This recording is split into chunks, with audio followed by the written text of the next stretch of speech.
अस्सलामुअलैकुम स्टूडेंट्स, आपको Darul online classes में खुशामदीद।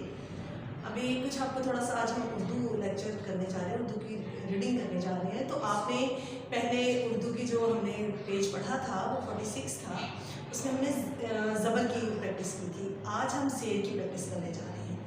ज़ेर जो है ये भी मुसब्बते में आता है और ज़ेर की पहचान ये है कि ये हमेशा हर्फ के नीचे होता है और इसको आपने ये की तरह पढ़ना है, ये की तरह उसको लंबा करना, लेकिन उससे ज़रा निस्बतन कम लंबा किया जाएगा वर्ड को। और आपने जब हर्फ पढ़ना है ना, और उसको आपने अलिफ ज़ेर ई नहीं पढ़ना बल्कि ई पे आइज़ की हम मश्क करते हैं, फिर आपको अंदाज़ा होगा कि इसे कैसे पढ़ा जाएगा।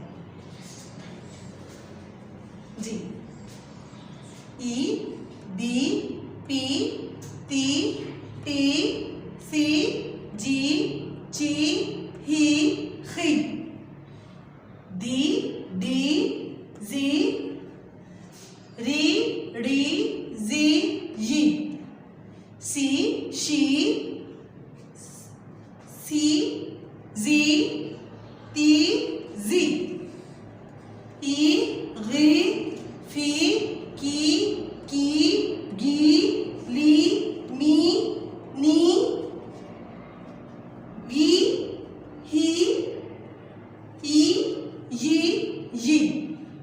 जी, तो आपने देखा होगा कि हमने इसको मुसब्बते ज़ेर की से पढ़ा है, लेकिन इसको अलिफ ज़ेर ए बे ज़ेर बे नहीं पढ़ा। तो आपने इसकी मश्क करनी है और इसको अच्छी तरह से आपने एक दो मरतबा सुनना है ताकि आपकी लर्निंग हो जाए। ओके, अल्लाह हाफिज़।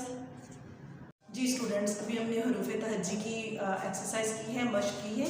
इसके नीचे हमने ज़ेर की प्रैक्टिस की है। तो अब आइन से हम हरूफ बनाते हैं। जी, ज़ेर के निशान को पहले अच्छी तरह ज़ेर नशीन कर लें। ये हर्फ के नीचे आता है।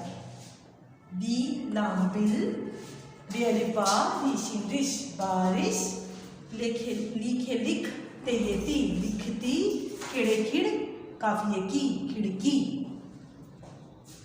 दी नून दिन, गी नून गिन, जी गाव, जी नून जिन, फी रे फिर, खे अलिफ खा, दिन छे दिश खारिश, मीम अलिफ मा, ली काफ लिख, मालिक।